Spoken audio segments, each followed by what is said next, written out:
accumuler les choses, mais c'est ce que vous êtes. Que Dieu vous rend encore au-delà et que Dieu vous bénisse davantage. Amen. Je crois le peuple qui est là ne va pas me contrer. Vous voulez qu'il revienne l'année prochaine? Non, non, oui, ni aba frère. Vous voulez qu'il revienne l'année prochaine?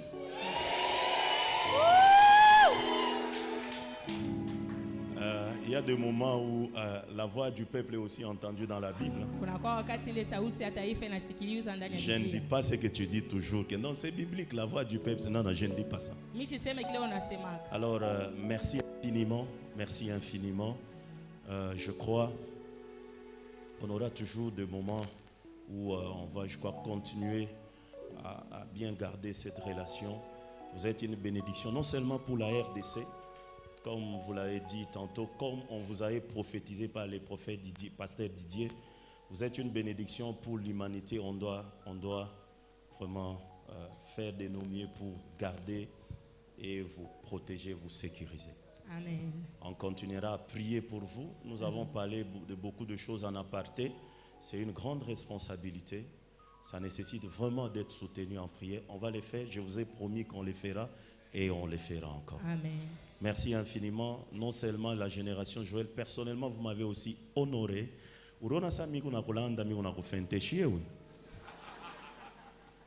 Quelqu'un ne me croyait pas que je devais quand même.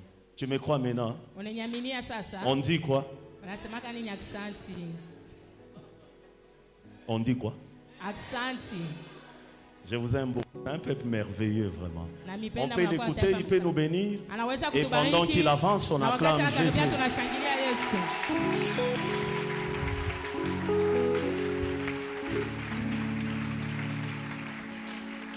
Est-ce qu'on peut mieux acclamer ces grands dieux?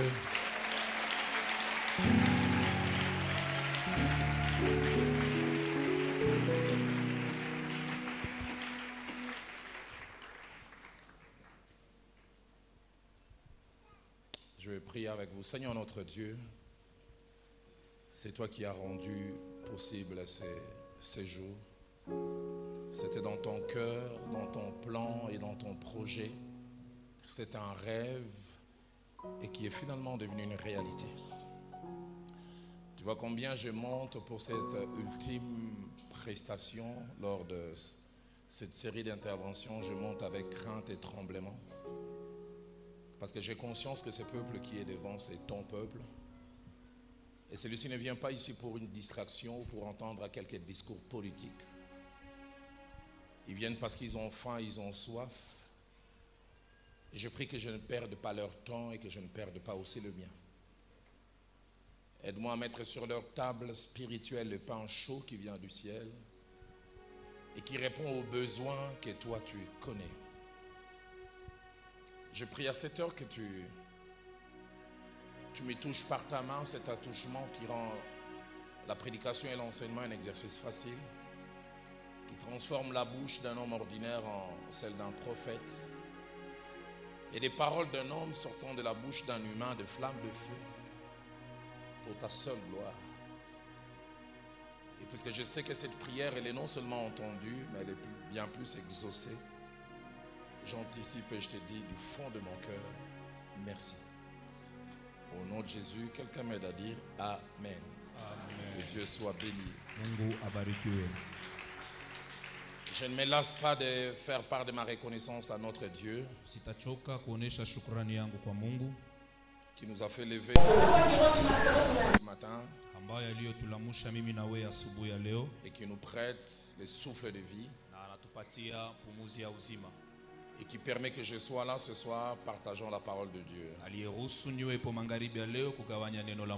Quand j'entends le pasteur Michel parler de moi et peut-être à plusieurs endroits où je passe, cela à la fois m'humilie mais aussi m'interpelle. Ça me fait rappeler plus de 37 ans en arrière. J'avais commis l'un des dégâts parmi tant d'autres que je fais à la maison. Et ma mère, elle était à la fois fâchée, déçue. Elle disait que je regrette de t'avoir porté 8 mois dans mon ventre. Parce que moi, je ne suis pas né à 9 mois, je suis né à 8 mois. Na mama yangu alishirika sana, nasema na huzunika kwa nini nilikuchukua menzi mnani moyo wangu, mtumbo yangu. Tu aurais dû mourir. Ulidai ufariki tu. Parce que j'aurais fait quelque chose qui lui a fait à la fois honte, mais honte à toute la famille. Nilifanya kitu ambacho kilimpatia aya, lakini na aya kwa jamaa mzima. Je me rappelle souvent de cette époque où non seulement j'étais perdu, mais j'amenais d'autres à la perdition. Nakumbuka ile wakati hapana tu nilikuwa nishapotea, lakini nilikuwa napotesha wengine. Et par la grâce de Dieu, il m'a arrêté sur le chemin de ma folie. Na kwa neema ya Mungu alinisimamisha njia ya ubazimu wangu. Il m'a appelé au salut. Aliniita kwa wokovu. Il s'est pas arrêté là, il m'a appelé aussi à être à son service. Kusimamia pale aliniita kama mtumishi wake. Et comme l'apôtre Paul le dira de Onésime, kama mtume Paulo alisema kuhusu Onésime, d'inutile que j'étais, je suis devenu utile. Na kitu kia shipomana ambao nilikuwa, lakini mimi nakuwa kitu kia mafaa. Et je suis le premier à en être étonné. Na mimi niko wa kwanza kushangaa. Et je rends grâce à Dieu. Narudisha shukrani kwa Mungu. Ce soir, je dis aussi un grand merci au pasteur Michel, que je demande que nous puissions acclamer, apprécier. Leo nasema asante kubwa kwa mchungaji Michel ambao anasema mshangilie na mpendelee. Un homme de Dieu fantastique. Mtu wa Mungu wa mastajabu. Que j'apprends à connaître et à découvrir. Ambao najifunza kumfahamu. Vous savez, il y a des gens que vous connaissez trop tôt dans votre vie. Na kuna watu ambao unajua asubuhi mapema kabisa. Mais ils vous apportent rien, vous commencez à prier Dieu, Seigneur, aide-moi à les zapper de la liste de mes connaissances. Abakuletee kitu na hapo naomba Mungu nisaidie kunibajimishe tu pa karatasi ya ufahamu. Il y a des gens que vous connaissez un peu tardivement comme Michel, je demande où étais-tu tout ce temps? Na kuna mtu ambao unajua kwa tayari kama Michel, najiuliza alikuwa wapi wakati yote. Je rends grâce à Dieu qui nous a mis ensemble. Narudisha shukrani kwa Mungu alipotuweka pamoja. Plaise à Dieu que nous puissions cheminer longtemps. Na imfurahishe Mungu tuendelee pamoja. Alors j'ai un bouquet de passages à vous proposer ce soir. Una sehemu ya miandiko ambao nawaomba magharibi ya leo. Je vais essayer de les lire tous. Na tapima kuyasoma yote. Et pour faire l'économie du temps, je laisserai mon interprète se reposer dans la lecture. Mais tu vas citer le passage. Nous lisons d'abord 1 Roi chapitre 3. 1 Roi chapitre 3. Notre lecture va du verset 3 au verset 10. Verset 3 mpaka verset 10. 1 Roi 3 du verset 3 au verset 10. Salomon aimait l'Éternel et suivait les coutumes de David son père. Seulement, c'était sur le haut lieu qu'il offrait des sacrifices et des parfums. Le roi s'est rendu à Gabaon pour y sacrifier, car c'était le principal des hauts lieux. Salomon offrit 1000 holocaustes sur l'autel.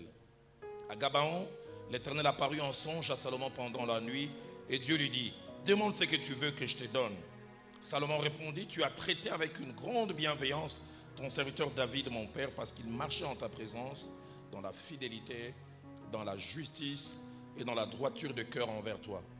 Tu lui as conservé cette grande bienveillance et tu lui as donné un fils qui est assis sur son trône comme on le voit aujourd'hui. Maintenant, Éternel mon Dieu, tu as fait régner ton serviteur à la place de David, mon père, et moi, je ne suis qu'un jeune homme, je n'ai point d'expérience. Ton serviteur est au milieu du peuple que tu as choisi, peuple immense qui ne peut être ni compté, ni nombré à cause de sa multitude. Accorde à ton serviteur donc un cœur intelligent pour juger ton peuple, pour discerner le bien du mal, car qui pourrait juger ton peuple, ce peuple si nombreux. Et qu'est-ce que j'aime, le verset 10, cette demande de Salomon plut au Seigneur. Lisons aussi 1 Roi au chapitre 11. 1 Roi chapitre 11. Notre lecture va du 1er au 9e verset. Puis nous lirons le verset 14 et puis le verset 23. Le roi Salomon aima beaucoup de femmes étrangères, outre la fille des pharaons, des Moabites, des Ammonites, des Édomites, des Sidoniens, des Étiennes, appartenant aux nations dont l'Éternel avait dit aux enfants d'Israël, vous n'irez point chez elles ne viendront point chez vous. Elles tourneraient certainement vos cœurs du côté de leur Dieu. Ce fut à ces nations que s'attacha Salomon, entraîné par l'amour. Il y eut 700 princesses pour femmes et 300 concubines, et ces femmes détournèrent son cœur.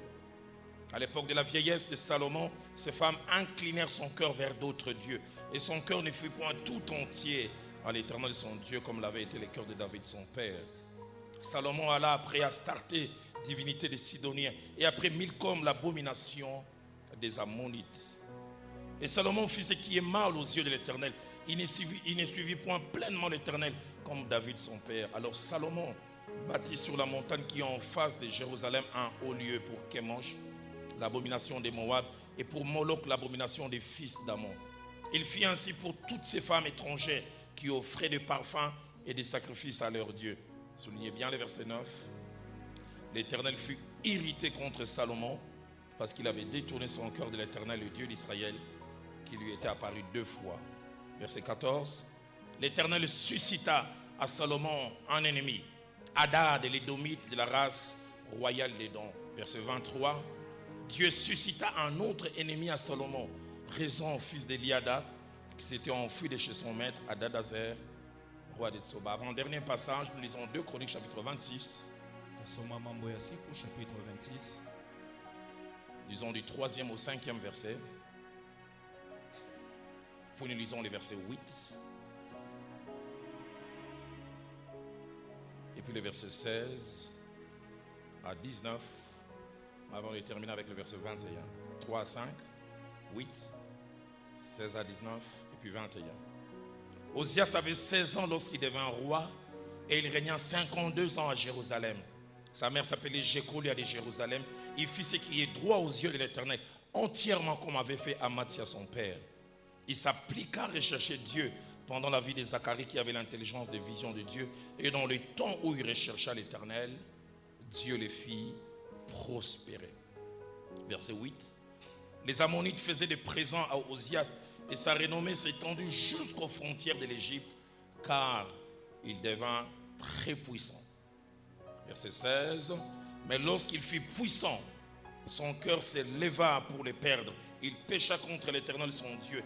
Il entra dans les temples de l'Éternel pour brûler des parfums sur l'autel de parfums. Les sacrificateurs Azaria entra après lui avec 80 sacrificateurs de l'Éternel, hommes courageux, qui s'opposèrent au roi Osias. Lui dit, tu n'as pas le droit, Osias, d'offrir des parfums à l'Éternel. Ces droits appartiennent aux sacrificateurs fils d'Aaron qui ont été consacrés pour les offrir. Sors du sanctuaire, car tu commets un péché. Cela ne tournera pas à ton honneur devant l'Éternel Dieu. La colère s'empara d'Osias qui tenait un encensoir à la main. Et comme il s'irritait contre les sacrificateurs, la lèpre s'éclata sur son front en présence du sacrificateur dans la maison de l'Éternel, près de l'autel de parfum. Verset 21. Le roi Osias fut lépreux jusqu'au jour de sa mort. Il demeura dans une maison écartée comme lépreux, car il fut exclu de la maison de l'Éternel. Et Jotam, son fils, était à la tête de la maison du roi et jugeait le peuple du pays. Et enfin, nous terminons avec Job au chapitre 1er. Du premier verset au verset 5e. Et puis nous lisons le verset 8. Il y avait dans les pays d'Uth un homme qui s'appelait Job. Et cet homme était intègre et droit. Il craignait Dieu et se détournait du mal. Il lui naquit 7 fils et 3 filles. Il possédait 7000 brebis, 3000 chameaux, 500 paires de bœufs, donc il y en avait 1000, 500 ânesses et un très grand nombre de serviteurs. Et cet homme était le plus considérable de tous les fils de l'Orient. Ses fils allaient les uns chez les autres et donnaient tour à tour un festin. Ils invitaient leurs 3 sœurs à manger et à boire avec eux. Et quand les jours de festin étaient passés, Job appelait sanctifier ses fils, puis il s'élevait de bon matin, offrit pour chacun d'eux un holocauste, car Job disait, peut-être mes fils ont-ils péché et ont-ils offensé Dieu dans leur cœur. C'est ainsi que Job avait coutume d'agir. Verset 8. L'Éternel dit à Satan, as-tu remarqué mon serviteur Job? Il n'y a personne comme lui sur la terre. C'est un homme intègre et droit, craignant Dieu et se détournant du mal. J'aimerais durant quelques minutes enseigner sur ce sujet. Salomon. Napenda mwai dakika kidogo kufundisha njuu ya ikishina inaitwa kama Salomon, Osias et Job. Na Job. 2 points. Nukta mbili. 3 personnes. Batu batatu. Mais 2 attitudes face aux nouvelles choses. Lakini matua mbili njuu ya bitu bia sasa. Salomoni, Osias et Job. Na Job. 3 personnes. Batu batatu. Mais 2 attitudes face aux nouvelles choses. Ce soir, alors que je termine cette série qui a trait aux nouvelles choses, cette dimension vers laquelle je sais Dieu veut et va nous amener. Dieu m'a mis à cœur partant de la vie de ces trois personnages, parler sur la nécessité de bien gérer les nouvelles choses. De bien gérer ces choses vers lesquelles Dieu veut et va nous amener. Et ce soir, ce message que Dieu a placé dans mon cœur s'adresse à trois types de personnes, sûrement ici dans cette salle. Premièrement, des hommes et des femmes qui vont expérimenter de nouvelles choses dans les jours qui viennent. Et le but attaché au fait de parler à ces personnes qui vont vers les nouvelles choses, ou les nouvelles choses viennent vers elles, c'est à la fois de les équiper, mais aussi de les prévenir. De les prévenir sur les pièges attachés aux nouvelles choses. Montrer comme nous le verrons tout à l'heure. Autant il nous apporte des choses positives, derrière les nouvelles choses peuvent se cacher aussi des choses négatives. Deuxième public auquel ce message s'adresse, des hommes et des femmes qui commencent déjà à expérimenter de nouvelles choses et qui, en commençant à les expérimenter, n'ont pas encore atteint les points culminants. C'est encore les débuts. Si c'est comme un repas au restaurant, ce n'est que l'entrée. Les repas centraux ne vous ont même pas encore été servis. Et à ces personnes, ce message a comme but à la fois de vous appeler à vous évaluer et à vous réajuster.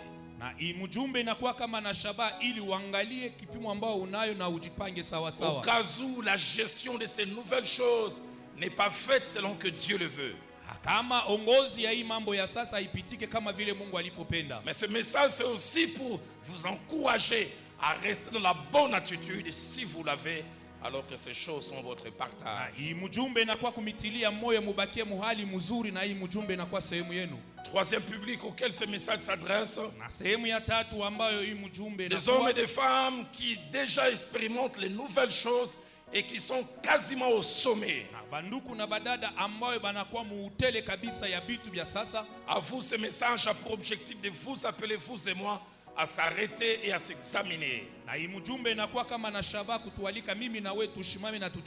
J'aime beaucoup quand David, le psalmiste, il lance cette interpellation d'une grande importance. Il parle de lui-même. Il dit dans Psaume 139, verset 23, jusqu'au verset 24. Il dit à Dieu, sonde-moi, ô Dieu, et connais mon cœur. Éprouve-moi et connais mes pensées. Regarde si je suis sur une mauvaise voie et conduis-moi sur la voie de l'éternité. Évaluation, suis-je dans les bons? Et frères et sœurs, j'aimerais que vous et moi puissions savoir certaines choses en rapport avec les nouvelles choses. La première chose, c'est que les nouvelles choses sont la pensée et les rêves de Dieu pour toi et moi. Dieu ne veut pas que nous fassions du statu quo. Dieu ne veut pas que nous restions simplement expérimentant les anciennes choses. C'est pourquoi il dit, voici je veux faire une chose nouvelle. Ne la connaîtrez-vous pas? Et ces choses, c'est de ces choses que l'apôtre Paul fait mention en disant, sont des choses que l'œil n'a point vues, dont l'oreille n'a point entendu parler, qui ne sont même pas montées dans le cœur de l'homme, mais que Dieu a préparé d'avance pour ceux qui l'aiment. Il y a des choses que Dieu a préparées pour toi. Des choses que je suis en train de vivre ces 20 dernières années de mon ministère. Même dans mes rêves les plus fous, j'y pensais jamais. Ce sont des choses nouvelles que j'ai expérimentées pas à pas. Et le Dieu qui m'a aidé à expérimenter, qui m'aide encore, en a aussi en réserve pour toi. Deuxième chose, les choses nouvelles, lorsqu'elles arrivent dans notre vie, elles font plusieurs choses, dont la principale, elle nous change.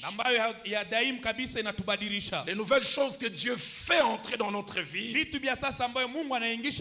nous laissent pas comme nous étions avant. Premièrement, les nouvelles choses nous enrichissent.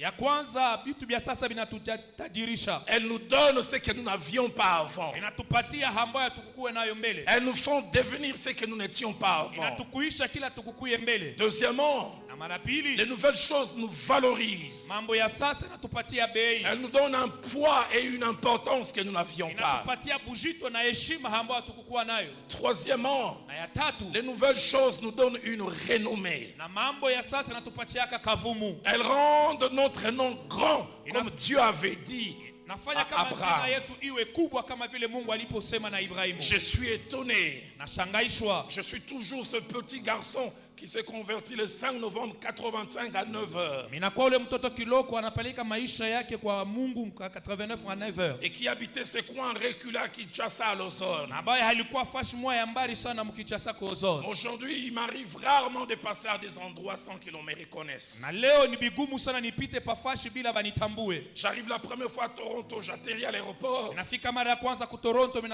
marche juste 10 mètres. Je vois un groupe de 10 personnes qui me suivent. C'est le pasteur Dalo. J'ai dit oui. L'homme me dit ça a toujours été mon rêve. J'ai dit, moi le petit garçon là, ça devient un rêve. Un jour j'ai fini de prêcher à l'université de Kinshasa. Alors l'amphithéâtre est rempli de 6000 étudiants. Je vais monter dans le véhicule, un jeune homme pousse des gens, je dois les voir. Et puis quand il arrive devant moi, comme si la foudre lui est tombée sur la tête, il dit Nazon di matin namoni Roland Dalo.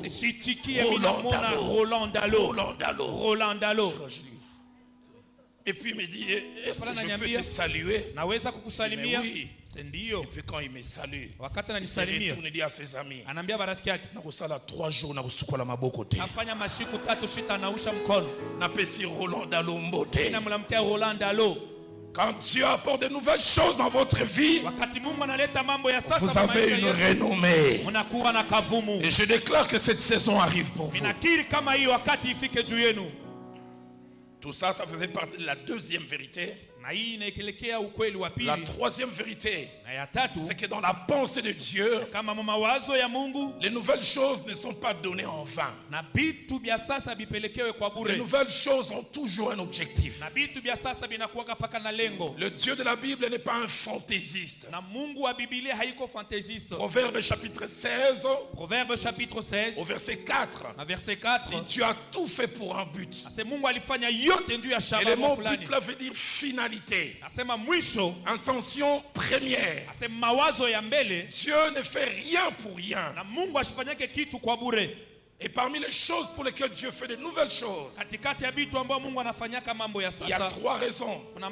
La première, Dieu fait de nouvelles choses pour nous montrer combien il nous aime, combien il tient en nous et combien il veut notre bien. Il a dit, je connais les projets que je formais sur toi, projets de bonheur et non de malheur, pour te donner un avenir et de l'espérance. Deuxième des choses pour laquelle Dieu fait de nouvelles choses, pour nous amener à plus nous attacher à lui et à lui être reconnaissant. Il fait pour que nous l'aimions plus. Dans Deutéronome chapitre 8, verset 13 à 14, alors qu'il s'apprêtait à faire de nouvelles choses pour Israël, il dit, lorsque tu mangeras et te rassasieras, lorsque tu habiteras de belles maisons, il dit, tu béniras l'Éternel ton Dieu. Le but pour lequel je te donnerai ces choses, c'est que tu t'attaches à moi plus et que de ta bouche sortent des actions de grâce en disant merci à la source qui t'a donné ces choses. Et c'est pourquoi Dieu fait et veut faire de nouvelles choses. Troisième but pour lesquels Dieu fait de nouvelles choses, il veut faire de toi et moi des panneaux publicitaires. Un panneau publicitaire vante un produit. Dans Isaïe chapitre 8, au verset 18, le prophète dit ceci: moi et les enfants que l'Éternel m'a donnés, nous sommes des signes et des présages en Israël. Une version anglaise dynamique dit ceci: nos vies parlent et nos vies servent de messages vivants. Pasteur Michel, dans les quartiers où j'ai grandi, on ne prie plus le Dieu d'Abraham, plus le Dieu d'Isaac, et encore moins le Dieu de Jacob. Dans les quartiers où j'ai grandi, s'il y a 10 jeunes gens, 9,9 prient le Dieu de Yadalo, parce qu'ils ont vu ce Dieu qui m'a amené de ces coins reculés et qui m'a fait asseoir avec les grands. Ils disent, nous ne croyons pas que Dieu existe parce que seulement c'est écrit à cause de ce que nous avons vu qu'il a fait dans ta vie. Et je prie que toi et moi soyons des panneaux publicitaires vantant la gloire de Jésus-Christ. Quatrième vérité, face aux nouvelles choses, avec tout leur lot de changements, nous avons deux types de personnes. Premièrement, nous avons celles qui restent les mêmes, ne changent pas, conservent les vertus du départ. Les nouvelles choses, avec tout leur lot, ne les changent pas. Il est merveilleux de voir des gens pour qui Dieu fait de nouvelles choses, mais qui restent les mêmes. Je donnerai 2 témoignages à la fin avant de lancer 3 appels. Et les 3 appels que Dieu m'a dit de lancer ce soir, il m'a dit, oh, je ne les lancer pas les yeux fermés, les yeux ouverts. Mais deuxièmement, il y a des gens qui expérimentent de nouvelles choses et qui changent négativement, qui deviennent la caricature de ce qu'ils étaient avant. Et même parmi ces personnes qui changent, il y a 2 types. Il y a certains qui changent un peu, mais il y a d'autres qui changent totalement. Ceux qui changent un peu, ils ne perdent pas totalement les vertus, mais d'autres mauvais traits s'invitent et cohabitent avec les vertus. Mais certains, les vertus sont totalement chassées. 5e vérité, les problèmes avec les nouvelles choses n'a pas toujours été leur présence, comme nous le verrons avec Salomon, Osias et Job. Les problèmes, c'est leur gestion. Le problème n'est pas la présence des nouvelles choses. Le problème, c'est leur gestion. Comment tu vas gérer ces nouvelles choses que Dieu va te donner? Comment va gérer ces nouvelles choses? 6e vérité, les nouvelles choses sont des véritables tests de notre caractère.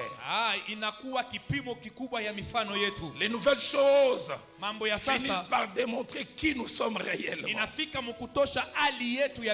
Quand tu vois quelqu'un expérimenter de nouvelles choses et entre guillemets devenir orgueilleux, c'est qu'il n'est pas devenu orgueilleux. L'orgueil était là, mais manquait de moyens pour s'exprimer.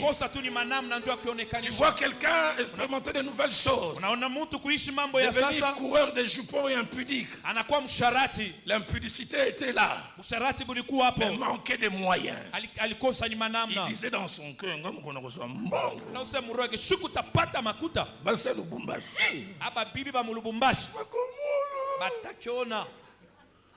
c'était déjà là. Et les moyens n'ont fait que renforcer cela. Un vrai test de caractère. Quel genre de personne tu vas devenir quand Dieu va apporter de nouvelles choses? Septième et avant-dernière vérité, les nouvelles choses sont des couteaux à double tranchant. Sont une réalité à deux visages. Autant elles sont source d'enrichissement, autant elles nous permettent de devenir des personnes meilleures en tout point de vue, autant elles contiennent des pièges. J'ai toujours été étonné par ce passage de Deutéronome 8, chapitre 8, du verset 4 au verset 17. Verset 4 mpaka verset 17. Pasteur Michel, deux choses me frappent. Pasteur Michel, bitu biwili ambayo binakeba angalisho yangu. D'abord, l'avertissement que Dieu donne. Akuamakia ambayo Mungu anawapatia. Mais deuxièmement, na ya pili, les timings de cet avertissement. Na wakati njuu ya ile kutimko ya ile avertissement. Il leur a pas encore donné de nouvelles choses. Ashawapatia bitu bya sasa. Ils s'apprêtent à les faire. Anakuwa karibu ya kubifanya. Ils ont été esclaves en Égypte. Battus chaque jour. Ils ont quitté le pays d'esclavage. Ils ont marché 40 ans dans le désert. 40 ans et ils vont bientôt plutôt traverser le Jourdain. Et leur condition va changer. Ils entreront dans ce que la Bible appelle le pays où coule le lait et le miel. Et c'est juste à ce moment que Dieu commence à parler. Bientôt vous entrerez dans ce pays où coule le lait et le miel. Verrez votre gros et votre menu bétail se multiplier. Et Dieu dit trois choses. Au verset 11 il dit, gardez-vous d'oublier l'Éternel votre Dieu. Gardez-vous d'oublier l'Éternel votre Dieu. Au verset 14 il dit, garde-toi que ton cœur ne puisse s'enfler. Au verset 17 il ajoute, garde-toi de dire en ton cœur, ma force et la puissance de mes mains m'ont acquis ces choses. Pasteur Michel, je serai à la place d'Israël. Quand Dieu parlerait comme ça, je donnerai des coups par terre. Quand il aura fini, je lui parlerai comme un Kinois.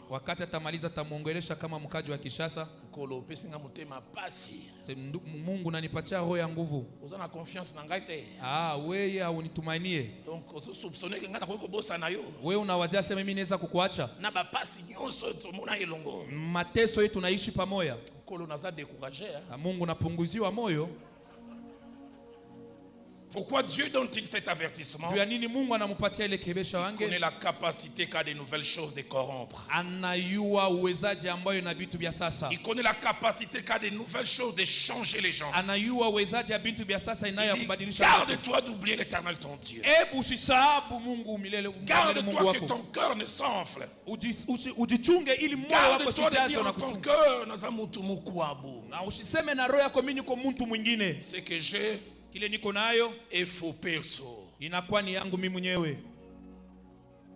Ngai moko na bunda na zuyango. Mimi mwenyewe ndo nilipika nguvu mimi napata hayo. Dieu ne dit même pas garde-toi de dire à haute voix, il dit garde-toi de dire dans ton cœur. Mungu asiseme usiseme kwa sauti kubwa lakini moyo wako. Je l'ai eu par moi-même. Nilipata kwa mimi mwenyewe. Huitième et dernière vérité, je continue. Aya mnane na mimi na manikuikisha pale. Le Dieu qui donne de nouvelles choses Mungu ambaye anatupatia mambo ya sasa n'aime pas le gaspillage. ashipendake kubitosha kwa ovyo. Il n'aime pas qu'on fasse avec les nouvelles choses Ashipende na bintu bya sasa autre chose que ce pourquoi il nous a donné cela. Tuifanye nje ya mapenzi yake juu ya ile alitupatia. Dans 1 Corinthiens chapitre 4, 1 Corinthiens chapitre 4 verset 1 à 2, verset 1 à 2. l'apôtre Paul nous rappelle, Mtume Paulo anatukumbusha. il dit nous sommes des dispensateurs des grâces de Dieu. Anasema sisi tunakuwa wenyewe wanapeleka neema ya Mungu. Une autre version dit des gérants. Na tafsiri nyingine nasema uongozi. Un gérant, c'est celui qui emmène non pas ce qui lui appartient, mais ce qu'on lui a confié. Ongozi ni ule uko naye mu mikono, hapana kile kiko kyake lakini kile balimupana. Et il ajoute, Na naongeza, ce qu'on attend des dispensateurs, yenye banaochunga kwa uongozi c'est qu'ils soient trouvés fidèles. ni wawe uaminifu. C'est-à-dire qu'ils fassent avec ce qu'on leur a donné, Bafanye na ile waliwapatia, c'est pourquoi cela leur a été donné. ile ambayo waliwapatia. Et les 3 premiers textes que nous avons lus Na masomi tatu ambayo tulisoma parlent mwanzo de 2 premières personnes, inatusemeza juu ya batu wa kwanza Salomon et wawili, Osias. Salomo na Ozias. Et nous les voyons en 5 étapes. Lakini tutaiona manukta tano. Comment les nouvelles choses Namna kani bitu bya sasa les ont changés. ilipowabadilisha Et les ont changés négativement. na iliwabadilisha mubibaya. Première étape, Hatua ya kwanza, les deux ont bien commencé avec Dieu. wote wawili walianza mzuri na Mungu. Ils ont commencé en se sentant faibles. Walijiona kama wadhaifu. Et dans leur faiblesse, les deux se sont attachés à Dieu. Na mwile udhaifu wao wote wawili waliambatanishwa na Ils Mungu. ont cherché Dieu. Walipomtafuta Mungu. 1 Roi chapitre 3, 1 Roi chapitre 3 au verset 3e, verset 3. alors qu'il commence la royauté. Na hapo anaanza ufalme. Écoutez ce que la Bible dit de Salomon. Zameni ambayo Biblia inasema kuhusu Salomon. Il aimait l'Éternel Sema alimpenda wa milele. et suivait les coutumes de David son Na père. alikuwa anafuata mazoezo ya baba yake Daudi. Il aimait Dieu, Alimpenda un Mungu. amour visible, Mapendo ya un kuonekana. amour palpable. Mapendo ya kuishi. On n'avait pas besoin de microscope pour voir cet Hatukuhitaji amour. microscope ndio ya kuona ile mapendo. 1 Roi chapitre 3, 1 Roi chapitre 3 verset 4. verset 4.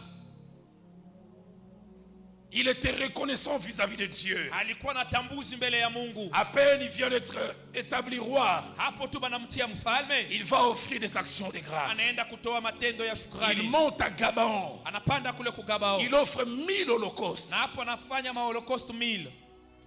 Parce qu'il reconnaît Ndio alitambua tout ce que j'ai, ambayo ninayo, tout ce que je suis devenu, kile niko leo je le dois à Dieu.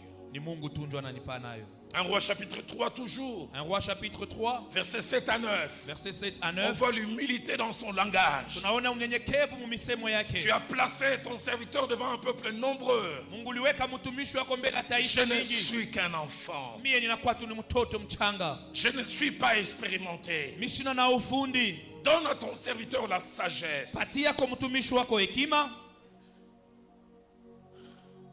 2 Chroniques chapitre 26, De Chroniques chapitre 26 versets 4 à 5.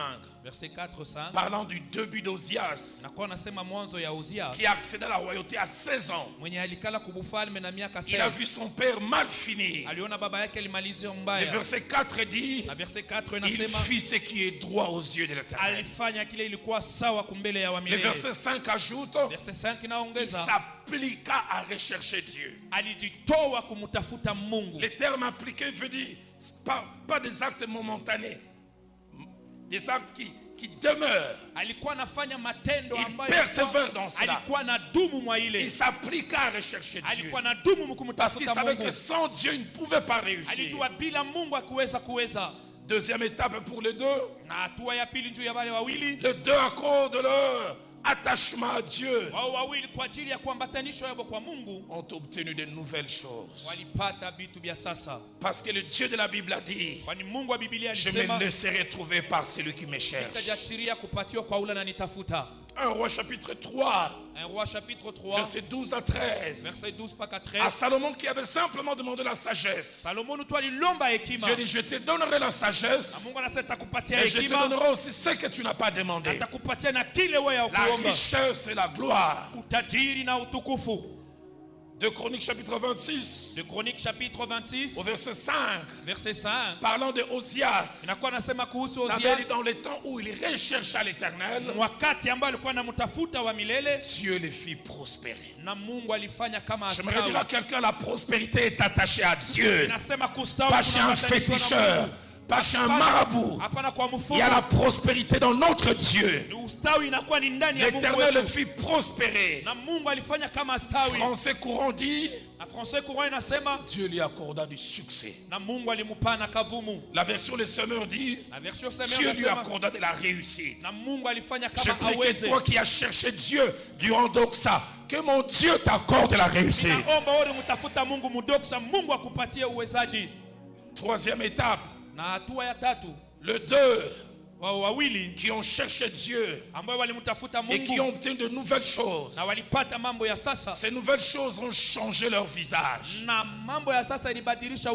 vis-à-vis d'eux-mêmes et vis-à-vis d'autres personnes. Écoutez ce que ma Bible dit. À cause de nouvelles choses que Dieu a apportées dans la vie de Salomon. 1 Roi chapitre 10. Verset 23 au verset 24. Le roi Salomon fut plus grand que tous les rois de la terre. Par les richesses et par la gloire. Mais ça ne s'arrête pas là. Le verset 24 montre qu'il était devenu le point focal mondial. Tout le monde cherchait à voir Salomon à cause de la sagesse que Dieu lui avait donnée. Tout le monde cherchait à le voir. Quand les nouvelles choses vont te localiser, ton nom quittera le Katanga pour être mentionné à Washington, en Australie, je ne sais où. Car le Dieu de la Bible est capable de faire ça. Il a dit à Abraham, je rendrai ton nom grand. 2 Chroniques 26. Au verset 8. Et le verset 15.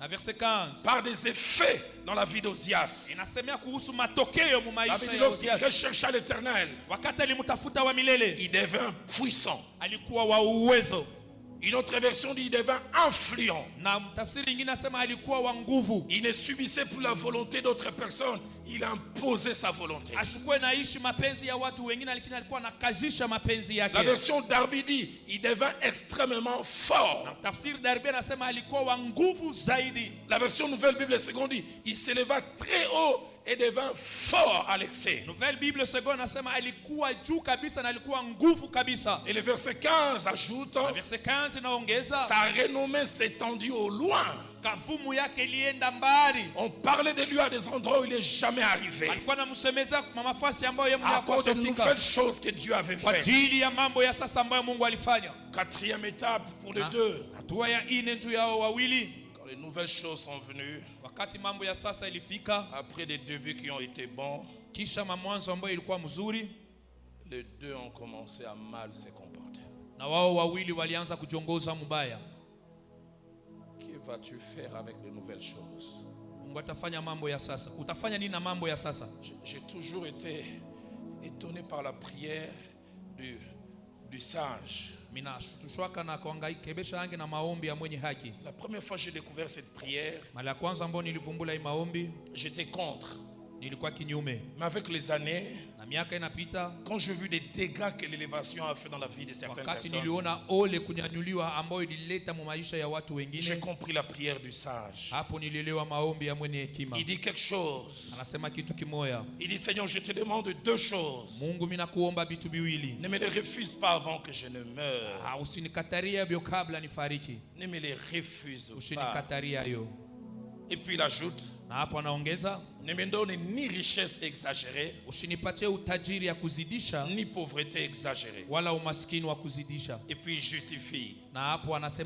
Il dit de peur que dans la pauvreté, je ne puisse voler, Et que le nom de Dieu soit traîné à la boue. na jina ya Mungu ipatishwe haya. Mais puis il ajoute, Na anaongeza, et que dans la richesse na muutajiri exagérée, ya kuzidisha, que je ne puisse dire qui est l'Éternel. niseme ni nani wa milele. Nous retrouvons cela dans le Proverbe 30, Tunaipata mu Proverbe 30 verset 7 verset 7 au verset 8. na verset Mais 8. j'aime ce qu'il dit à la fin. Minapendela nasema Il kumwisho, dit, accorde-moi le pain qui m'est nécessaire. unipatie tu ya maana.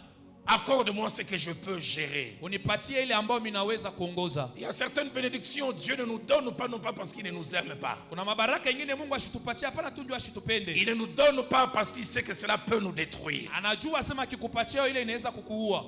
Quand la Bible parle de la parabole des talents, Wakati Biblia inasema kuhusu mfumbo ya on dit on talanta, donna à l'un 5 talents, anapatia moya à un tano, autre 2 talents, wengine et wanampatia puis à mbili, un talent. na moya balimpatia moya. Et Jésus dit à la fin, Na Yesu anasema kumwisho, à chacun selon ses capacités. kwa mumoya kulinganisha na uwezaji Il y a wake. des gens capables d'avoir beaucoup et de bien gérer. Kuna watu wana uwezo wa kupata mingi na kujongoza vizuri. Dieu, comme j'en parlerai à la fin, Dieu peut faire de lui un millionnaire, il reste intègre. Kama vile mimi nitasema kumwisho Mungu atamfanya kuwa millionnaire mais anabakia tu Mais il y a un mkamilifu. qui est en train de prier ici. Kuna moya kwa naomba hapa. Seigneur, l'or et l'argent t'appartient. Mungu, dhahabu na pesa ni yako. Longola salaire nangana $100, baksa zéro mon corps. Tosha kwa salaire yangu $100 kwa $1000.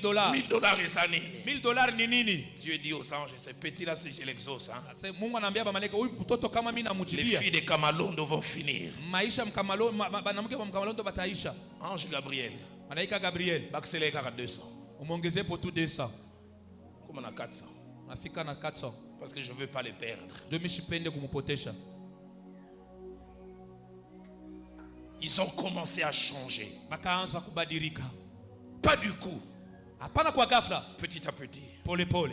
1 roi 10. 1 roi 10 Au verset 3. verset 3. Parlons de Salomon. Nasema kuhusu Salomo, Celui qui au départ il aimait beaucoup l'Éternel. yeye kumwanzo alimupenda zaidi wa milele. La Bible dit son cœur ne fut point tout entier à l'Éternel. Na Biblia inasema moyo wake yote haikukwe kwa milele. Oh, il n'a pas lâché, Ashikwache, mais il a commencé à relâcher. lakini alianza kukwacha pole pole. Quand Dieu blâme cette église, Wakati Mungu anapiza ikanisa, Dieu ne blâme pas pour un abandon. ashiyafoke tunjo balimwacha. Il dit ce que j'ai contre toi, C'est kile niko nayo juu c'est yako que tu as abandonné ton premier na amour. uliacha mapendo yako ya mwanzo. Tu m'aimes toujours, Hakika unanipenda kabisa, mais c'est pas comme au début. haiko kama vile ilikuwa kwa mwanzo. Son cœur ne fut point tout entier. Na moyo wake haikukuwa yote. Est-ce que toi que Dieu a commencé à pour qui Dieu a commencé à ouvrir de nouvelles portes, ton cœur est-il tout entier? Eti wewe ambaye Mungu anaanza kukufungulia milango ya sasa, eti moyo wako yote iko kwa Mungu? À un moment, je commençais à voir des aînés qui m'ont influencé dans la foi à Kinshasa. Mara moni kwa naona wakubwa ambao walinisaidia mu maimani huko Kinshasa. Quand tous ils habitaient des quartiers périphériques, Selembao, Kimbantseke, Wakati wote Masina. walikuwa mu Masina, Selembao, Kimbantseke. Et quand avec la bénédiction de Dieu, tous ils ont émigré vers Gombe, ma campagne, Na wakati baraka ya Mungu ilikuwa banaenda kungombe na kuma kampani, je les ai vus presque tous divorcés de leurs femmes. niliona wote walivunja ndoa yao. Les humbles devenir orgueilleux. Wanyenyekevu wanakuwa wenye kiburi. Certains devenir des grands coureurs de jupons. Na wengine wanakuwa washarati kabisa.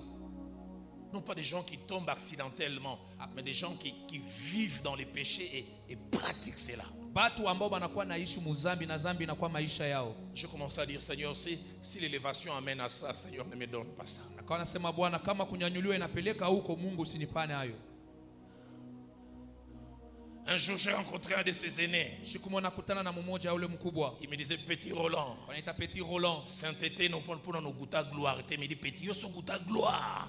Asema utakaso njuu ya utukufu napasha kusema Ukuta deja kuonja ku utukufu wewe. Ba maté ano a sainteté, on a pour nous goûter gloire. Asa ile mahubiri yako ya utakaso ni njuu ya onja Goûter utukufu. gloire, Petit. Onja utukufu Petit. Et pourtant, ces mêmes aînés hier, Japo bale bakubwa jana ils nous parlaient du retour de Jésus comme si Jésus allait revenir la minute d'après. balikuwa kutusemeza kurudi kwa Yesu kama kisha pale Yesu atarudia. Un jour, je vais dans l'une de leurs églises, il m'appelle et dit, Petit, ma message non à sainteté. Ah ouais.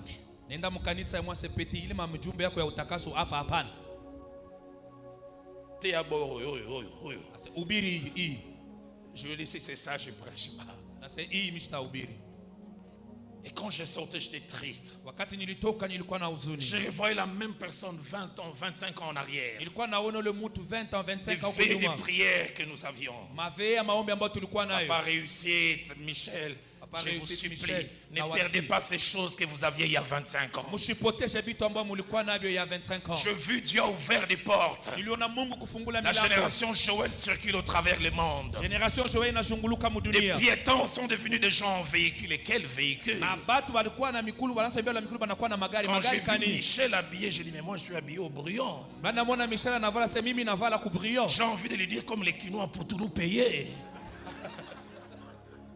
Mais Michel, est-ce que tu peux te souvenir il y a 20 ans? Quand Dieu va t'habiller, à l'intérieur reste le Michel d'autrefois. Je te vu rouler dans un véhicule aujourd'hui, j'ai dit waouh. Mais reste dans ton cœur le Michel piéton. Que ces choses ne corrompent pas ton cœur. Amen. Un roi chapitre 10. Un roi chapitre 10. Verset 1 à 2. Verset 1 à 2. Un roi plutôt 11, verset 1 à 2. 11, 1 à 2. Un roi 11, 1 à 2. La Bible dit qu'il aima les femmes étrangères. Donc Dieu avait dit vous n'irez pas chez elles. Mais ce qui me frappe, papa réussit, j'arrive pas à expliquer ça. L'homme qui avait bâti les temple de Jérusalem. L'homme qui avait vu les cabots de Dieu descendre. Les jours où il a offert. La gloire de Dieu était tellement forte que les sacrificateurs ne pouvaient offrir. Et Dieu s'est engagé. En faisant toutes les prières faites dans cette maison, je les entendrai. Un roi 11. 5 à 8. 5 à 8. De Salomon. C'est Salomon. Bâtit un hôtel pour Kemosh. Anajenga mazabao juu ya Kemosh. Il bâtit aussi pour Moloch. Na anajenga mazabao juu ya Moloch. Et il fit ainsi pour toutes ses femmes. Na anafanya vile juu ya babibi yake bote. Celui qui aimait Dieu devient un idolâtre. Ule alikuwa anampenda Mungu anakuwa mwabudaji wa sanamu. Les gens entendent Salomon akina loge à Rose quoi Salomon. Watu wanashika Salomon anaenda mu loge à Rose croix Salomon. Réunion na ekankar to mona ki Salomon vma zokota. C'est mwile réunion ba ekiste Salomon aliingia mule Salomon. Est-ce la même personne? Combien de fois c'est Dieu qui nous donne? Mais nous voulons aller sécuriser les choses ailleurs que là où Dieu a donné. Où étaient ceux qui veulent te sécuriser quand Dieu donné? J'aimerais te dire, celui qui donne est capable aussi de sécuriser. 2 Chroniques 26. 2 Chroniques 26. 16 à 18. 16 à 18. L'humble Osias. Le mon Dieu Osias. Change. La Bible dit. Lorsqu'il devint puissant, son cœur s'éleva pour se le perdre. Son cœur. Seigneur, garde le cœur de Roland Dalo. Papa, ne me donne pas certaines choses si elles finiront par me perdre. L'humble devient orgueilleux. Il ne veut plus écouter personne.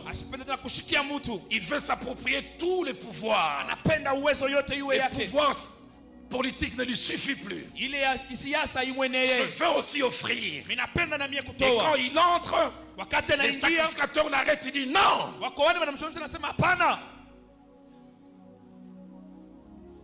Il n'a plus d'oreille pour écouter. Il n'a qu'une bouche pour parler. Papa, garde-moi de l'orgueil. Garde-moi. Vous savez, l'orgueil est subtil. La plupart des fois, nous sommes les dernières personnes à nous rendre compte qu'il est devenu locataire de notre cœur.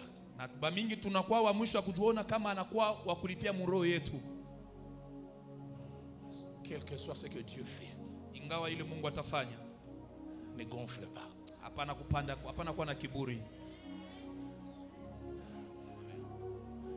Nous avions une semaine de prière à notre église à la bord.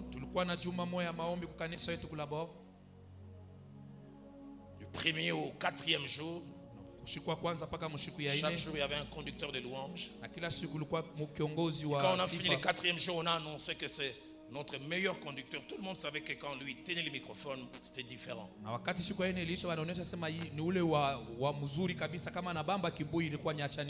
J'oublierai jamais. Quand on finit de le choisir à la réunion, il bouge la tête. Il dit c'est 4 jours. Vous avez eu des modérations de l'EPFKI, le championnat de Kinshasa. Demain, vous aurez la modération de Bundesliga. Championnat allemand. Vous verrez la différence entre les locaux et les pros.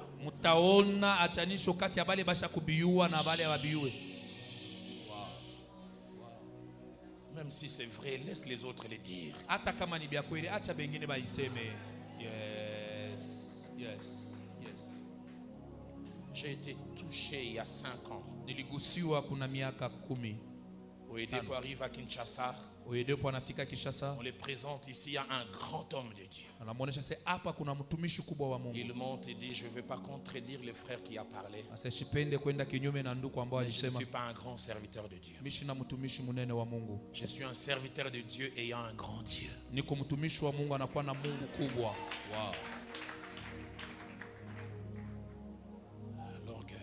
Kiburi.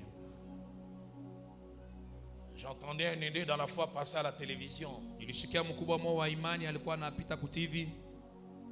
les autres ont des églisettes. Moi j'ai une église. Églisette. Il dit à Kinshasa, la plupart sont des hommes de Dieu.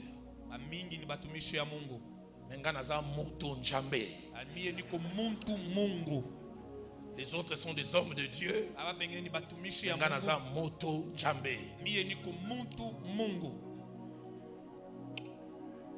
Seigneur, garde-moi de ces choses. Son cœur se leva. 5e et dernière étape.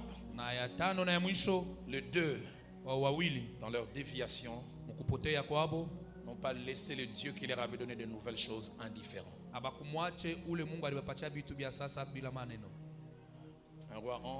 Roi chapitre 11 au verset 9. Ma Bible à moi dit, l'Éternel fut irrité contre Salomon. Les mêmes qu'il avait aimé, les mêmes qui avaient aimé sa prière, commencent à grincer les dents. Verset 14.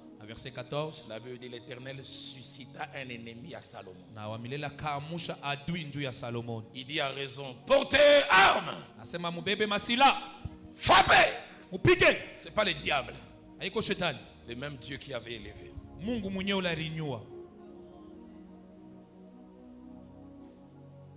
Et puis il est dit encore, il suscita un autre ennemi. De Chroniques 26. 19. Le même Dieu qui avait fait prospérer Ozias, les frappes de lèpre. La même main qui avait élevé frappe. Avant de clore ces points et puis en 5-7 minutes conclure, j'aimerais dire 2 choses. Plusieurs d'entre nous sont zélés, attachés à Dieu, plein de bonnes intentions, mais dans les manques et la pauvreté.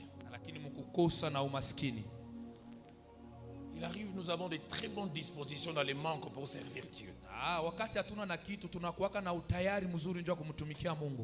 Mais deuxièmement, plusieurs n'arrivent pas à rester les mêmes quand la gloire s'invite, l'élévation s'invite, la richesse s'invite.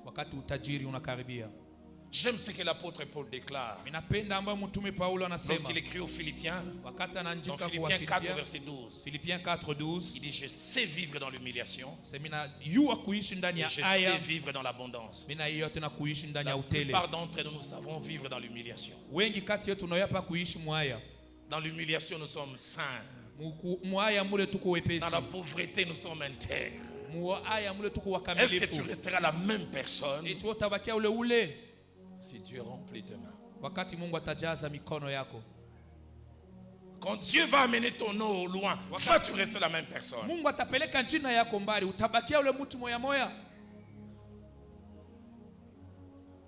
Paul ajoute, j'ai appris à avoir faim. J'ai aussi appris à être rassasié. La plupart d'entre nous, nous avons appris à avoir faim. Dans la faim, ventre rempli. Et il ajoute, je sais vivre dans la disette, mais je sais aussi vivre dans l'abondance. Seigneur, donne-moi à Génération Joël Lubumbashi des gens qui savent vivre dans l'abondance. Que l'abondance ne les change pas. Deuxième chose avant de conclure, ma petite expérience m'a montré que souvent la bénédiction de Dieu est graduelle. Et souvent il y a un test. La Bible dit celui qui est fidèle dans les petites choses, Dieu lui confie les grandes. Papa Michel, je priais ce matin. Dieu m'a dit, Génération Joël, ce que vous avez vu maintenant n'est rien. J'ai vu prophète réussite comme dans une maternité. J'ai vu la mis au monde 5 enfants. Et j'ai vu un est devenu premier ministre. Et j'ai vu un autre président. Je l'ai vu marcher avec un bâton. Dieu me dit, tu ne quitteras pas cette terre des hommes. Tu accompliras les prières d'il y a 25 ans à la montagne. Des enfants importants sortiront des terrains spirituels. Mais Dieu me dit, fidèle dans les petites choses, ça encourage Dieu à mener plus loin. Celui qui sait gérer 10 000, Dieu lui donnera 100 000.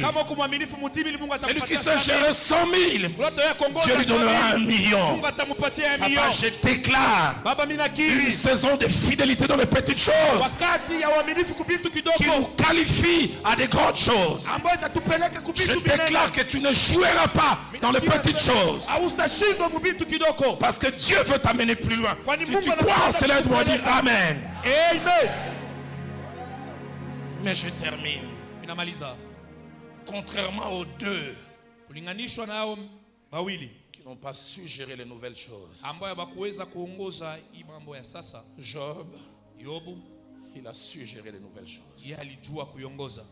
Il a d'abord commencé n'ayant rien. Puis il a eu à peine. Et puis il a eu beaucoup. Et puis il est devenu important.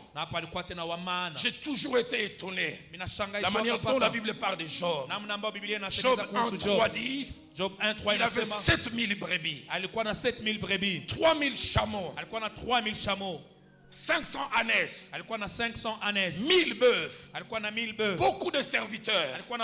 Et la Bible montre même qu'il avait un poids social. Parce que la Bible dit, il était l'homme le plus considérable de l'Orient. Mais quand on remonte au verset 1, la Bible dit qu'il craignait beaucoup l'Éternel.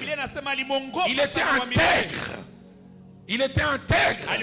Il s'éloignait du mal. Il est possible d'avoir beaucoup entre ses mains et garder des richesses spirituelles dans le cœur. Alors donne-moi en Génération Joël Lubumbashi des Job par centaines, par dizaines, qui peuvent avoir les mains remplies, mais être riches dans le cœur. Riches, mais craignant Dieu. Craignant Dieu tellement que Job 1:8, Dieu est fier de lui. Dieu dit à Satan, as-tu vu mon serviteur Job? Il n'y a personne comme lui. Il est riche, il roule carrosse. Je l'ai amené à vivre de nouvelles choses. Mais il n'a pas perdu sa loyauté vis-à-vis.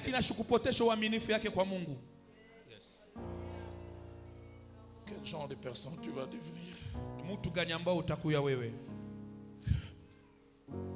Vas-tu rester la même personne? Dans Romains chapitre 8. Romains chapitre 8. Verset 35. Verset 35. L'apôtre dit, Tumanasema, qui nous séparera de l'amour de Dieu? ni nani atatutenga na mapendo ya Mungu? Et étrangement, les choses qui sont citées sont des choses négatives. Na vitu ambavyo vinataiwa hapa ni vitu vya vibaya. Est-ce la tribulation? Eti ni kusongwa, Est-ce la faim? eti Est-ce la njala, persécution? eti ni kusongwa, Est-ce le péril? eti ni kifo. Et moi j'ajoute, Minaongeza, est-ce les poches remplies? eti ni mfuko yenye kujaa, Est-ce les costumes chers? eti ni mankochi ya bei, Est-ce les voyages en business class? eti ni masafari mu business class, Est-ce des villas? eti ni mavila. Je finis ce soir comme un prophète, Minamaliza magharibi ya leo kama nabii. disant la saison de nouvelles choses arrive. Wakati ya bintu vya sasa inakaribia. Seriez-vous un Salomon, Utakuwa Salomoni, un Osias utakuwa Ozias ou un Job? wala Job. J'arrive au Nigeria pour la première fois en 2010. Minafika ku Nigeria mara yangu ya kwanza mu 2010. À l'époque à Philadelphie, on était à 2000. Ile wakati ku Philadelphia tulikuwa 2000. Après 6 jours de convention, Kisha mashiku 6 ya kongamano, je prends rendez-vous avec le père spirituel de EOD pour Papa Adeboy. minabeba rendez-vous na babake wa kiroho wa papa ya Deo pour papa Adeboy. Adeboy, Adeboy représentant les gars d'une communauté de plus de 8 millions de personnes. anakuwa mwenye onyo ya communauté ya 8 millions de personnes. Et chaque samedi, lui-même organisait à l'époque une veillée qui réunissait 500 000 personnes. J'ai vu l'endroit. Na yeye mwenyewe alikuwa anatayarisha chaque samedi veille, ilikuwa na bamba 500,000 Aujourd'hui, on personnes. me dit la même veillée, 1 million de personnes chaque vendredi. Na leo ile veille moya 1 million de personnes chaque vendredi. Et j'ai pris rendez-vous avec lui un lundi à 10h. Nilibeba rendez-vous na lundi ku 10 na saa 10h. Dimanche, il m'a dit, Pasteur Dalo, Na dimanche ananiambia Pasteur Dalo, you Zairians, tu es Zaïrois, vous avez des montres qui fonctionnent à l'envers. muna masaa yenu inaendaka kinyume. J'espère que tu seras là à 10h. Ninaaminiaka utakuwa pale 10h. Je fais un gros effort. Nilijikaza kabisa. À 10h moins 10, j'étais là. 10h moins 10 alikuwa pale. À moins 5, Papa Adeboy n'arrive pas. Na moins 5 papa Adeboy ashakufika. À Juste, il n'arrive pas. Na juste anafika. À 5, il n'arrive pas. Na 5 ashakufika. C'est à 15 qu'il arrive. Na 15 minutes ya retard anafika. Mais même quand j'aurai 1000 ans, Atapale itakuwa na 1000 quand ans. je les scie les sourcils blancs, je n'oublierai jamais. Ataka nyuna masorsili ya mweupe Cet shitasabwaka homme kamwe. ayant sous sa responsabilité 8 millions de personnes Na huyu mtu anakuwa anaongoza 8 millions ya et watu. réunissant à l'époque chaque vendredi 500 000 personnes, Alikuwa anakusanisha chaque vendredi 500,000 il est personnes. venu vers moi, Anakuya kwangu la tête baissée. kichwa kenye kukunjamisha. Bras de Dalo, Ndugu I'm Dalo, so sorry for coming late. Excuse me. unirumie ko njo bilifika na nyuma. I am ashamed. Excuse me. Unirumie ko. Je suis honteux. Pardonne-moi. Nashikwa na aya, unirumie ko. Dans ma voiture, j'ai pleuré. Mugari yangu mule nikalia. Quand je suis arrivé à l'hôtel, Wakati nilifika kuchumba ya wageni, j'ai dit on peut être grand et garder des vertus. unaweza kuwa mkubwa lakini kuchunga vya maana. 8 millions de personnes 8 millions de personnes qui s'excusent devant 2000. yenye hanalomba usama mbele ya Et 2000. non pas des excuses diplomatiques entre les mains. Je m'excuse, il y avait un Hapana, embouteillage. unaweka inafika kwa mbuteaje hivi na hivi. Non, il est honteux. Anashikwa na aya. Je comprends pourquoi des gens comme ça, Dieu les amène encore plus Na loin. inua na ile njoo nini batu sai Mungu anabapeleka kambari. On est en 2002. Kwa 2002 Je visite un pays de l'Afrique australe à côté de l'Afrique du Sud. minaenda kuinchi moya kupembeni ya Afrique du Sud. Une église de plus de 1500 personnes. Kanisa ilikuwa na zaidi ya 1500 personnes. J'entre dans la parcelle de l'église Minaingia mpango ya kanisa pour la première fois mara ya kwanza en live comme ça. hivi face à face. Je vois ces véhicules appelés Rolls Royce. Minaona ile gari première inaita Rolls. Une Rolls, la voiture la plus chère au monde. Gari ya bei kabisa mudunia. Avant ça, je l'avais vu dans un documentaire et dans un rêve. Mais Mara là, ya je voyais en live. kwanza mbele niliona mu documentaire na mundoto pale, mimi naiona hivi buso kwa buso. J'ai commencé à tourner autour de ces véhicules comme un villageois. Mimi naanza kuangalia ile gari sawa villageois. Le pasteur Dalo, le pasteur titulaire m'a dit, Pasteur Dalo, Pastor hey, titulaire retrouve-toi. anasema, "C'est ujibambeko." Tu me fais honte. J'ai dit, tika papa. Anipatisha uniache. Est-ce que on gana mona ngo mikolo nyonso? Sasa hii mimi naionaka kila siku. J'oublierai jamais cette Rolls de couleur rouge. Tasabwaka kama ile le Rolls Et ya quand il couleur rouge. regarde et dit Dalo, Wakati anaangalia nasema Dalo, rappelle-moi à l'église, je te dirai à qui ça appartient. Unikumbushe kukanisa, mimi nitakwambia ni ya nani. On entre à l'église. Tunaingia mkanisa. Grande comme celle-ci. Kanisa saa ile. Au fond à gauche. Kule nyuma kule. 10 dernières rangées. Kule kumwisho. C'est des femmes soit enceintes. Ni ba mama wala yuko na mimba. Ou des femmes avec petits enfants bébés. Wala ba mama ba yuko na batoto wachanga. Je vis les protocoles en veste rouge. Niliona ule shemashi na ngochi ya mwekundu. Chaque fois qu'une de ces femmes avait besoin de l'eau chaude pour un biberon, elle faisait la main. Kila mtu alitaja maji ya moto, anaweka tu mkono ule protokoli anaenda mbio. Un de ses enfants avait fait pipi ou caca. Kama ule mtoto alifanya choo, elle faisait signe. Alifanya alama. Ces hommes venaient, je vis un homme courir 2-3 fois. Le pasteur m'a dit, tu vois cet homme, rappelle-moi. Sasa unaona ule mtu unikumbushe. Et pourtant quand on est venu, j'ai vu l'endroit où les notables de la ville étaient. Nilifika niliona fasi ambayo benye heshima walikuwa nikala. J'essaie de voir qui a la tête de celui à qui appartient ce véhicule. Ninangara nani yuko na kichwa ya yule mwenye yuko na ile gari. Moment des offrandes, quand le protocole vient. Wakati ya sadaka, wakati wa shemashi wanakaribia. Il me dit, tu vois le monsieur là que je t'ai montré qui allait 2 fois là-bas. Unaona le mtu yuko kule kwa nakonesha. La gauche. C'est à lui qu'appartient ce véhicule. Ni yeye ndio mwenye ile gari. Et il en a 2. Anakuwa nayo mbili. Il dit c'est la 2e fortune dans notre pays. Anakuwa mtajiri wa pili mu nchi yetu. Il dit il y a 6 mois en arrière. Kuna miezi 6 huko nyuma. Il a payé et les fonctionnaires et l'armée durant 2 mois. Aliripa na batu ya leta na baskari miezi mbili. Parce que l'État n'arrivait pas à payer. Ndio leta haikuanza kuripa. Mais sa fortune date simplement d'il y a 11-12 ans. Na mautajiri yake inakuwa kama na miezi 11 wala 12. Ça fait 15 ans il est membre du protocole de l'église. Anakuwa 15 ans iko paka protocole mkanisa. Et malgré toute cette richesse, ingawa ile utajiri, vient toi là. Wewe.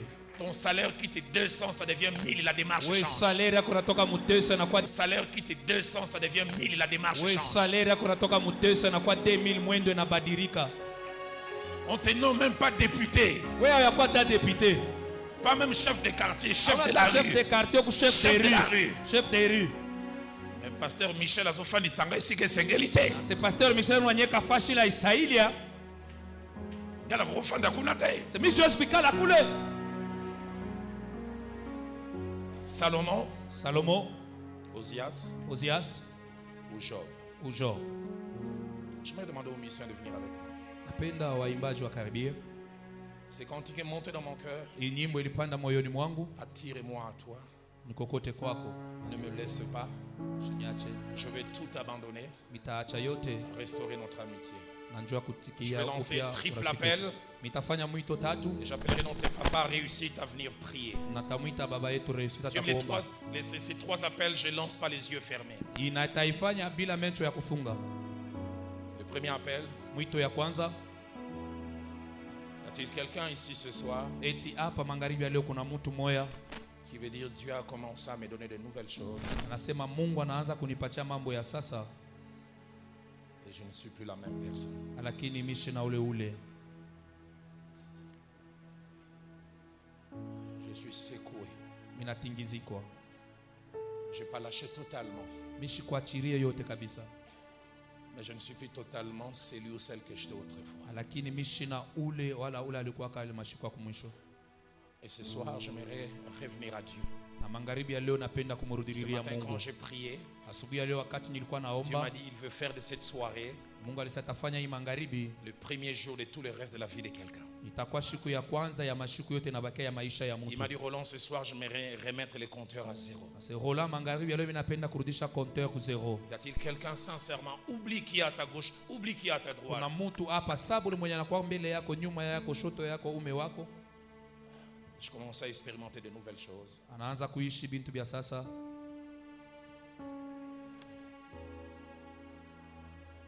J'ai été ébranlé. Lakini nilitingizika kidogo. Je commence à perdre des choses. J'ai pas perdu totalement. Naanza kupotesha lakini mishi kupotesha yote kabisa. Deuxième appel que je me relancé. Na mwito ya pili ambao napenda kufanya. Soit Dieu a commencé ou l'a déjà fait. Sasa zingine Mungu anishaanza wapo anishafanya. Et tu as perdu. Na wewe unapotesha. Tu n'étais pas un homme à femme, la bénédiction t'a rendu homme à femme. Wewe kwake mtu wa babibi lakini baraka inakukuisha mtu wa babibi.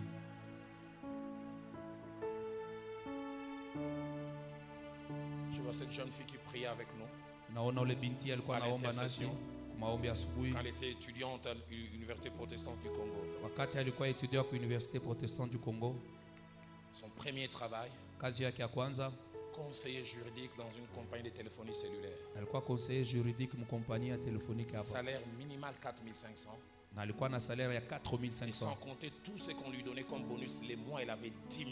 Na bila kuhesabia yote ilikuwa kama bonus, mwenje alikuwa anapata 10 000. J'ai été choqué 1 année et demie après. Niligusiwa mwaka moja kisha. On me dit qu'elle a ouvert un Nganda limité. Anasema kia kwanza alifungula Nganda kule kulimete. Deuxième, ya pili, je la rencontre une fois en ville, elle m'a vu, elle a fui.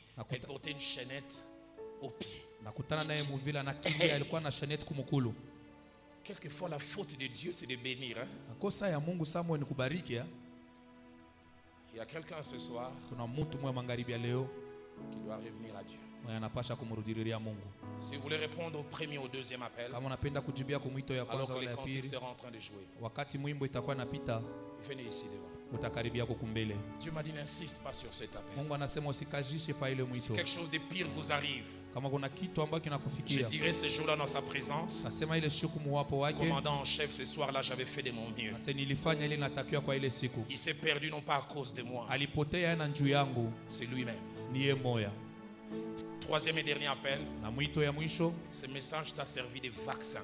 Hii mjumbe na kusaidia kama vaccin. Tu as des promesses, una maadi, et tu as conscience que demain Dieu va faire de nouvelles choses. Unazamiri kama Mungu atafanya vitu binene kesho. Et tu veux dire prédicateur, prie pour moi. Unapenda kusema mhubiri unyombe. Quand ces nouvelles choses vont arriver, wakati ile vitu vya sasa bitafika, que je sois un Job. Nikuye Job. Et que je ne sois pas Salomon ou Osias. Wala nishukue Salomon wala Osias. Ceux qui veulent répondre au troisième appel, n'avancez pas, restez là où vous êtes debout. Mwito ya tatu mushichofe mubakire pale. J'aimerais que le premier et deuxième appel s'avancent. Ba kwanza na bapili bakaribie. Ceux qui veulent répondre au premier ou au deuxième appel s'avancent. Kama unapenda kujibia kwa mwito ya kwanza na ya pili, troisième, mettez-vous simplement debout ici ou derrière. Na bale batajibia kwa ya tatu, alors que ces cantiques nous accompagnent. Japo hii mwimbo inatusindikiza. Attire-moi à toi. Ne me laisse pas. Vous qui vous êtes avancés, commencez à parler à Dieu. Anza kusema na Mungu. Rien ne peut te remplacer. Je veux tout abandonner. Et pour restaurer notre amitié, et restaurer notre amitié, tu es mon désir. Tu es mon désir. Je ne veux que toi. Je ne veux que toi. La Bible dit déchirez vos cœurs et non vos vêtements. Rien ne peut te remplacer. Dans tes bras je suis rassuré. Dans tes bras je suis rassuré. Montre-moi la voie, celle qui ramène à toi. Montre-moi la voie, celle qui ramène à toi.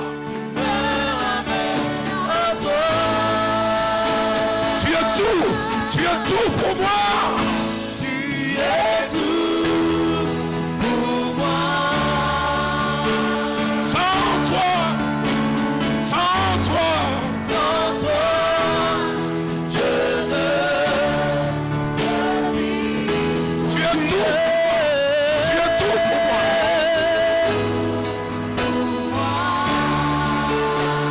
Alléluia. Donne-moi près de toi.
Garde-moi près de toi.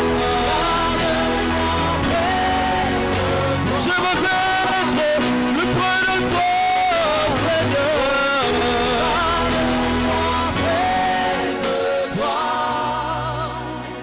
Vous qui vous êtes avancés ici devant, commencez à lui parler. Le psalmiste a dit, quand je serai devant lui, je lui dirai tout. Parlez-lui. Dites-lui les choses que vous avez perdues et que vous voulez retrouver.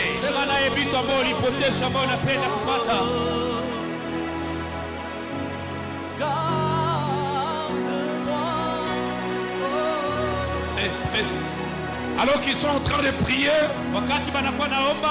ces merveilleux cantiques de Patrice Ngoyi Musoko montent dans mon cœur. Ngaina kende wapi?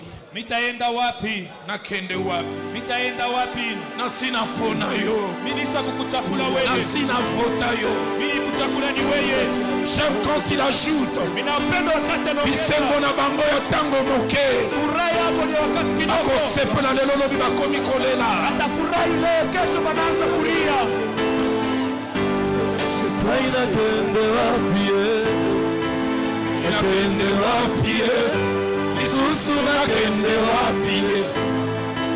Nakende wapi? Nasina pona yo. Nasina pona yo, Yesu. Kotika ngai. Nasina pona yo. Nasina pona yo, Yesu. Kotika ngai te. Simba ngai. Simba ngai. Naloboko. Kotika ngai te. Kolo Yesu. Simba ngai, tiens-moi. Simba ngai, Yesu. Simba ngai. Kolo Yesu. Naloboko. Kotika ngai te. Kolo Yesu. Et j'aime quand tu ajoutes Natambola mokili mobimba na lemba. Minatembea dunia mzima. Aina tambola mokili mobimba na lemba na ngawe. Bisengo na bango nzambe ya tango moke bakosepela lelo lobi bakomi kolela. Bakosepela lelo lobi bakomi kolela.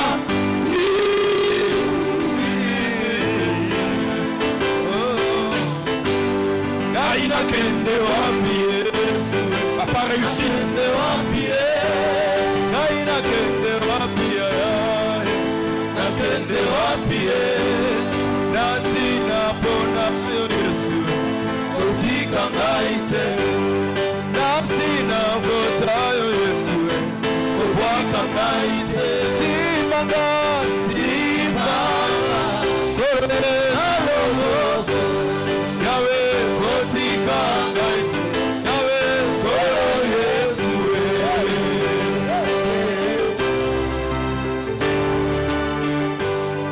Je veux être comme Jésus. Il est mon sauveur. Je veux être comme Jésus. Toute ma vie. Je veux être comme Jésus. Il est mon sauveur. Je voudrais être comme Jésus. Toute ma vie. Quand il marche là-bas, là-bas en Galilée, il s'humilia, vraiment il s'humilia. Il est allé jusqu'à laver les pieds de ses disciples. À combien plus forte raison, moi un homme dans le péché, je voudrais m'humilier comme Jésus. Je vais être comme Jésus toute ma vie. Quand il marche là-bas, là-bas en Galilée, il prie sans cesse, il prie sans cesse. Il est allé jusqu'à goûter au grumeau de sang. À combien plus forte raison, moi un homme dans le péché, je voudrais prier comme Jésus. Je veux être comme Jésus toute ma vie. Je veux être comme Jésus. Je veux être comme Jésus. Quand il marche là-bas en Galilée, il s'humilia. Comment il s'humilia? Il est allé jusqu'à laver les pieds de ses disciples.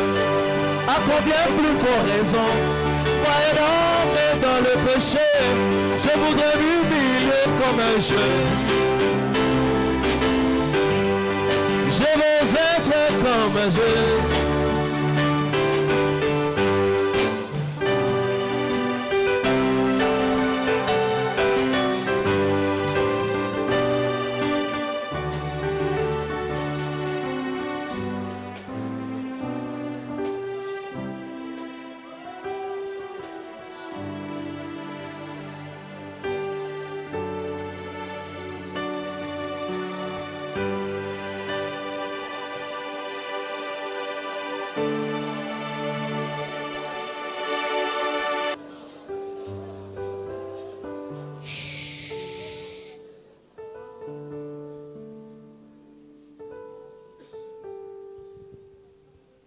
Pendant que nous sommes dans cette attitude avant de prier pour nous,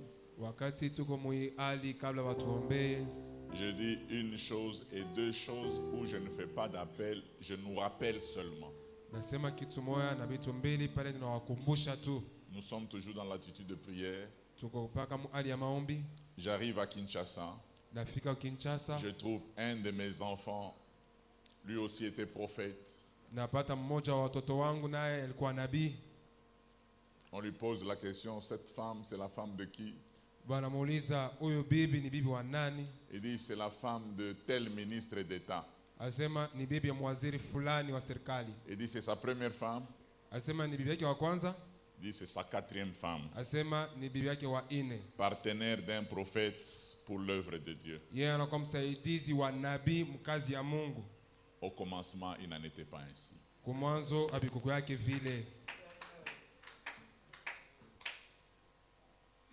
Un jeune prophète plein de feu. Je l'ai cherché un dimanche. Il est allé prier pour le mariage d'une troisième femme.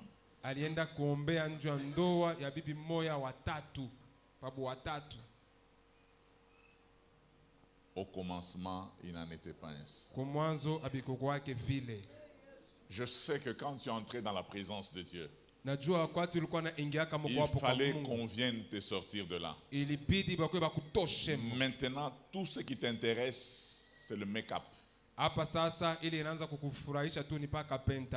Tu veux être Kardashian. Je t'informe. De tout temps, Laban dit à Jacob, il n'est pas de coutume chez nous de donner la cadette avant l'aîné. Il n'est pas de coutume chez Dieu de donner le matériel avant le spirituel.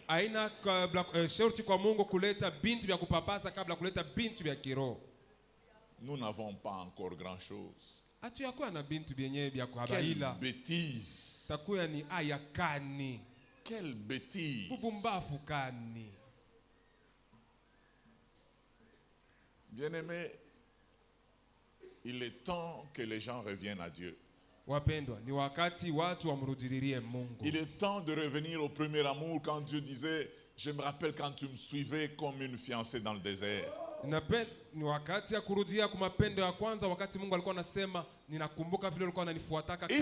n'avait pas de véhicule. Il jouissait seulement de la présence de Dieu. Mon frère, tu n'avais rien. Tu bénissais le Seigneur.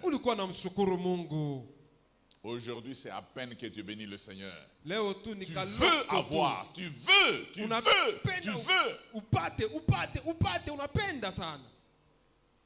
Et mon dernier exemple est celui-ci. Est-ce que tu salues encore les gens? Ou ils ne sont plus de ton niveau? Je vous rappelle souvent que nous sommes tous faits de terre. Il n'y a personne qui est fait du diamant ou de l'or. Tous de l'argile. La Bible dit que celui qui se moque du pauvre outrage celui qui l'a fait. Nous n'avons pas cru pour rouler dans des meilleurs véhicules. Et même nos grandes maisons, nous ne dormons pas dans toutes ces maisons. Nous avons 15 chambres. Tu dors dans une seule chambre. Et même dans cette chambre, tu ne dors pas dans toute la chambre. Tu dors dans un lit. Et même dans ce lit, tu ne dors pas dans tout le lit. Tu dors dans un coin du lit. Pourquoi cette provocation? Pourquoi cette vanité? Nous sommes venus nus, nous rentrerons nus. J'aimerais pendant ce temps que nous puissions prier le Seigneur avant que je ne prie pour nous. Ouvre la voix. Je te rappelle une chose avant que je ne termine.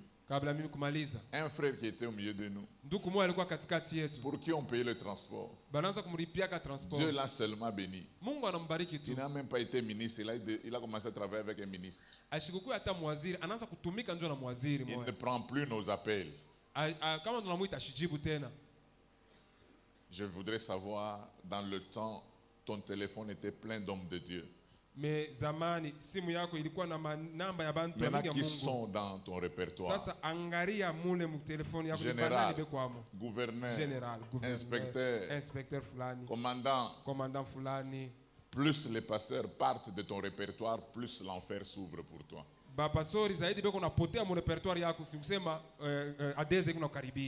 Nous pouvons prier. Faisons quelque chose.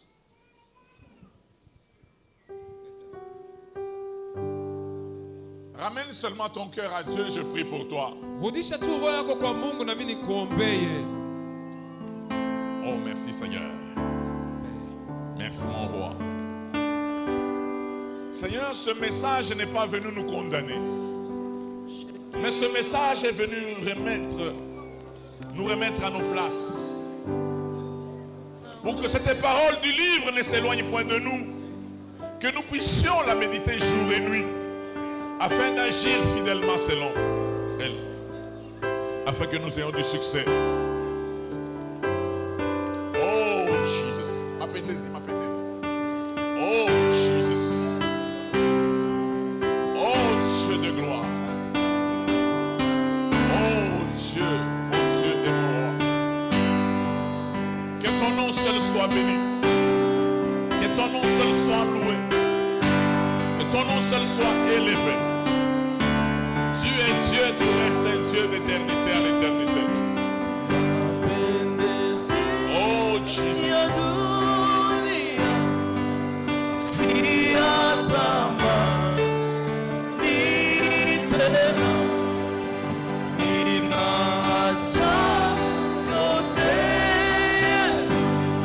Oh,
Seigneur, je te recommande mon frère et ma soeur.